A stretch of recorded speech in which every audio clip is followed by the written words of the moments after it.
సౌలు armour bearer చంపాడు. సౌలే తన కత్తి మీద పడి తెచ్చాడు. దావీదు ఎక్కడ చంపాడు?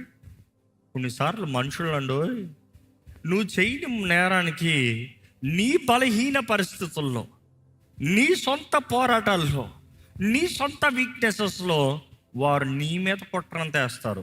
Don't worry. అలాంటి పరిస్థితుల్లో దావీదు నేర్పిస్తున్నాడు ఎలా ఉండాలో. దావీదు ఏం చెప్తున్నాడు చూడండి. అక్కడ చూస్తున్నాము, దావీదు పక్కన ఉన్నవారు ఎక్కడ చదువుతారండి? ఈ చచ్చిన కుక్క నా ఏలిన వాడును రాజవునకు నిన్ను శపింపనేలా నీ చిత్తమైతే నేను వారిని చేరబోయి వాని తల ఛేదించి వచ్చేదని. నేను ఇక్కడ అభిషేక్ అంటున్నాడు, రాజా ఈ చచ్చిన కుక్క ఇడు ఎవడంట? చచ్చిన కుక్క, బ్రతుకున్న కుక్క కాదు. ఈ చచ్చిన కుక్క నీ గురించి మాట్లాడుతున్నాడు ఏంటి రాజా? నువ్వు ఊహను నరికేస్తాను వీడిని, నువ్వు ఊహను నాశనం చేస్తాను వీడిని, నువ్వు ఊహను తుడిచిపడేస్తాను వీడిని. రాజును తిడతా ఉంటే రాజు పక్కన ఉన్నవాడికి రోషం వస్తుంది. రాజు ఏమో తల దించుకుని నడుస్తున్నాడంట. ఎప్పుడైతే రాజు నీ విషయం అడుగుతున్నాడో రాజు ఏం చెప్తున్నాడు? దావీదు చూడండి, సెరూయా కుమారులారా, మీకును నాకును ఏమి పొందు? వాణ్ణి శపింపనీయుడు. వాణ్ణి శపింపనీయుడి. వాడు ఎందుకు శపిస్తున్నాడు? ఎవరిచ్చారు అధికారం శపిస్తానికి? ఎవరు శపిస్తానికి పర్మిషన్ ఇచ్చారు? పైన దేవుడు పర్మిషన్ ఇచ్చాడు కాబట్టి వీడు శపిస్తున్నాడు. నువ్వెవడరా నన్ను అంటానికి అని వాడి మీద గొడవ వెళ్ళొద్దు. అక్కడ అడుగు, ప్రభా ఎందుకు అనుమతించావు? ఆల్రెడీ దెబ్బని బాధపడుతున్నాం ప్రభా, మరలా ఎందుకు ఇంకో దెబ్బ? ఆల్రెడీ ఒక మాటను అనుభవిస్తున్నాం, మరలా ఎందుకు ఇంకో మాట? ఆల్రెడీ ఒక పోరాటంలో నలిగిపోతున్నాను, ఎందుకు ఇంకొక మాట? నన్ను ఇంకా ఆదరిస్తావని చూస్తా, బలపరుస్తున్నావని చూస్తే బలహీనపరుస్తున్నావు ఏంటి? కొన్నిసార్లు మన జీవితంలో అన్నీ ఒకేసారి మీద పడతాయి. జీవితం అంటేనే అది. వస్తే అన్నీ ఒకేసారి ఆనందం, లేకపోతే అన్నీ ఒకేసారి బాధ కదా. How many agree with me?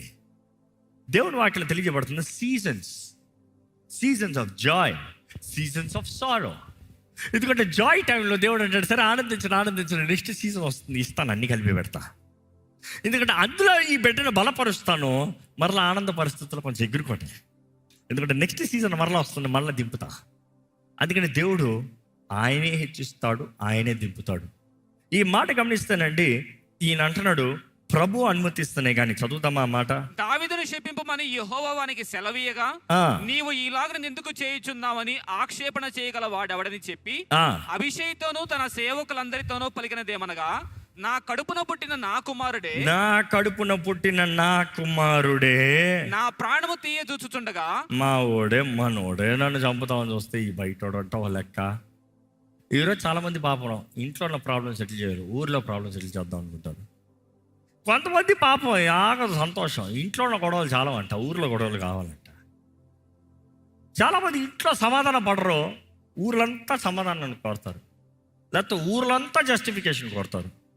First fix it inside, then let's think about outside. If inside there is integrity and value, outside nobody will dishonour. ఈ మాట అర్థమవుతుందా అండి? ఇక్కడ చూస్తే దేవుడు అనుమతించాడు, వదిలేవయ్యా అన్నదప్పుడు దావీదు తన మనుషులు మరలా అలాగనే నడుచుకుని పోతున్నాడంట. ఆ దారి మొత్తంలో షిమి ఆ కొండ పైన ఆ సైడ్ అంతా అతన్ని అపోజ్ చేసుకుంటూ, శపిస్తూ, ఆయన మీద రాళ్ళు వేస్తూ, మట్టి వేస్తూ వెళ్ళాడంట. అనుకుని చూడండి, దావీదు గ్రహించుకున్నాడు, తన లోపల ఉన్న కృంగిదలకి, తన లోపల ఉన్న నిరుత్సాహానికి, తన లోపల ఉన్న బాధకి బయటి ఇంకా లెక్కల. అరే నేనే చచ్చే పరిస్థితుల్లో ఉన్నాను, నేను మాట్లాడితే ఏంటి, మాట్లాడకపోతే ఏంటి? ఎందుకంటే దేవుడు ఈ సమస్యనే నాలో ఏం తేల్చలేదు, ఇది చేస్తే ఏంటి, చేయకపోతే ఏంటి? ఇలా అలాంటి పరిస్థితుల్లో అంటే మొదటిగా అర్థం చేసుకోవాలి, దేవుడు అనేక సార్లు మనల్ని పరీక్షిస్తాడండి. ఆ పరీక్షలో మనం ఎవరి మీద ఆధారపడుతున్నామో నిరూపించాలి. ఈ మాట పరీక్ష అన్న మాట ఇప్పటికే చాలాసార్లు చెప్పాను. మిమ్మల్ని అడుగుతున్నా, మీరు ఏదైనా జీవితంలో పరీక్షలు ఉన్నారా? What is the test in your life? ఏంటి? మీ భార్యతో పరీక్ష, మీ భర్తతో పరీక్ష, మీ కుటుంబంలో పరీక్ష, మీ వ్యక్తిగత జీవితంలో పరీక్ష ఏంటి? ప్రతి ఒక్కరు పరీక్షలు ఉన్నారు, పరీక్షలు లేని వారు ఎవరు లేరు. What is your test? మీ పరీక్షలో మీరు ఎవరి మీద ఆధారపడుతున్నారు? ఎక్కడ నిజంగా మీరు ఏ పరిస్థితుల్లో ఉన్నా, ఏ పోరాటంలో ఉన్నా, ఏ స్థితిగతులైనా నేను దేవుని స్తుతిస్తాను, ఆయన ఏమై ఉన్నాడో నేను నమ్ముతున్నాను అన్నారు. మీరున్న స్థలంలో లేచి నిలబడి ప్రభుని స్తుతించండి. మీరున్న స్థలంలో లేచి నిలబడి ప్రైజ్ దేవా, నేను నమ్ముతున్నానయ్యా, నువ్వు నమ్మదగిన దేవుడివి, నీవు కార్యము జరిగించే దేవుడివి, నువ్వు మాట ఇచ్చి నెరవేర్చే దేవుడివి, నీకు అసాధ్యమైంది ఏది లేదు ప్రభువా. నువ్వు ఊరక ఉండే దేవుడు కాదు, నన్ను కాపాడే దేవుడు నువ్వు మౌనంగా ఉండే దేవుడు కాదు, నువ్వు వాగ్దానం ఇచ్చిన దేవుడు మౌనంగా ఉండే దేవుడు కాదు. ఈరోజు జ్ఞాపకం చేసుకోండి, అపవాది నిన్ను దాడి చేస్తున్నాడేమో దేవుని వాక్యం తెలియజేస్తుంది. యాకోబు పత్రికలో తెలియజేయబడుతుంది, submit unto God, resist the devil. దేవునికి సమర్పించుకో, అపవాదిని ఎదిరించు. ఈరోజు నువ్వు అపవాదిని ఎదిరిస్తావు, నువ్వు దేవుని స్తుతిస్తావు. నువ్వు దేవుని స్తుతిస్తావు, వాడు తట్టుకోలేడు. ఎలాంటి పరిస్థితులు ఎలా స్తుతిస్తాడు, ఎలాంటి పరిస్థితులు ఎలా పోరాడతాడు, ఎలాంటి స్థితిగతులు ఎలా జరుగుతుంది. ఎందుకంటే ఆయన నమ్మదగిన దేవుడు అనేది నువ్వు నమ్ముతున్నావు అనేది నీ స్తుతి ద్వారా తెలియజేయబడుతుంది. ఎస్, బైబిల్ క్లియర్లీ సిగ్నిఫైస్, నీ స్తుతి నీ స్థితిని మారుస్తుంది, నీ స్తుతి నీ స్థితిని మారుస్తుంది. Praise God.